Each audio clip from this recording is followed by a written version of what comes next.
গাজায় ইসরায়েলি হামলায় নিহত ৫ বছরের ফিলিস্তিনি কন্যা শিশু রজবকে নিয়ে নির্মিত হয় এক হৃদয় বিদারক docudrama the voice of Hind Rajab. এবারের ভেনিস চলচ্চিত্র উৎসবে সিলভার লায়ন পুরস্কার জিতে নিয়েছে ছবিটি। সিলভার লায়ন হচ্ছে এই উৎসবের দ্বিতীয় সেরা ছবি পুরস্কার। নির্মাণ করেছেন ফরাসি তিউনিসীয় পরিচালক কাউথের বেনহানিয়া। গত শনিবার এই পুরস্কার ঘোষণা করা হয়। এই সিনেমায় রজবের প্রকৃত ভয়েস রেকর্ডিং, শিশুটির সঙ্গে ফিলিস্তিনি রেড ক্রিসেন্ট সোসাইটির সঙ্গে ঘন্টার পর ঘন্টা চলা ফোনালাপের অডিও তুলে ধরা হয়েছে। তাতে শোনা যায় সেখানে আটকে পড়া ছোট্ট রজবকে সান্ত্বনা দিচ্ছিলেন উদ্ধারকর্মীরা।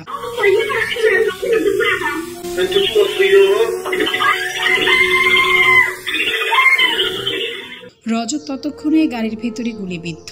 পাশে মৃত অবস্থায় পড়েছিলেন তার চাচা চাচি ও ৩ চাচাতো ভাই বোন। এক পর্যায়ে আর বাঁচতে পারে না শিশু কন্যা রজব। তাকে ফের গুলি করে হত্যা নিশ্চিত করে ইসরায়েলি সেনারা। শুধু তাই নয়, রজবকে উদ্ধারে যাওয়া ২ জন অ্যাম্বুলেন্স কর্মীকেও গুলি করে হত্যা করা হয়। এর আগে গত বুধবার প্রিমিয়ার শোতে ছবিটি শেষ হওয়ার পর দাঁড়িয়ে ২৩ মিনিট করতালি দেন দর্শকরা। অনেকে তখনই ধারণা করেছিলেন ছবিটি এবারের ভেনিস উৎসবের পুরস্কার জিততে চলেছে।